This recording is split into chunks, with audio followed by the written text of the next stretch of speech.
On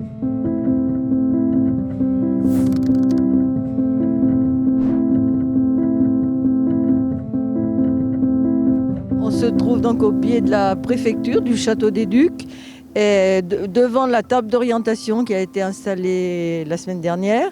C'est une table d'orientation très originale, c'est une des premières en France du reste, qui est fabriquée avec des matériaux tout à fait nouveaux, qui normalement résistent aux intempéries. Et donc, d'après cette table d'orientation, les touristes ou les passants, tout simplement, peuvent facilement se repérer où ils sont et repérer exactement les endroits où ils veulent aller avec le nombre de minutes s'ils y vont à pied. Alors pour les commerçants, il y a déjà longtemps qu'on travaille dessus avec cette demande d'avoir une signalétique pour permettre justement d'allier le côté intérêt de la ville, découverte avec le patrimoine pour les touristes, et puis tout en flânant dans les rues, en ayant des repères, découvrir sur le chemin l'attractivité commerciale et intéressante qui s'y trouve.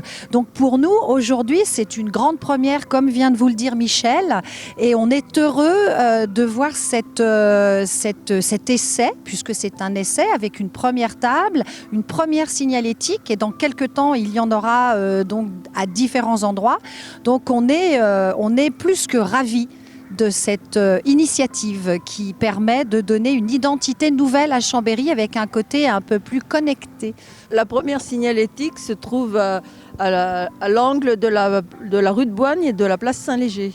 Pour le moment, il n'y a que celle-là, et après, il y en aura 7 autres, il y en aura 8 au tout. Mais la première, il y est pour 6 mois à l'état expérimental. Et suivant le succès, suivant les résultats, après, ils pourront adapter pour les autres.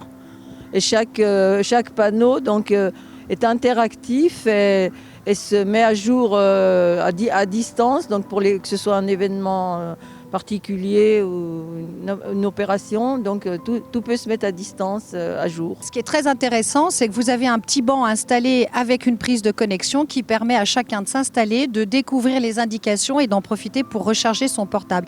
L'important, je pense, aujourd'hui, Michel, c'est d'allier le côté de notre ville qui est passionnant par son histoire et qui avait un petit côté un petit peu, tu vas pas me contredire, vieillot.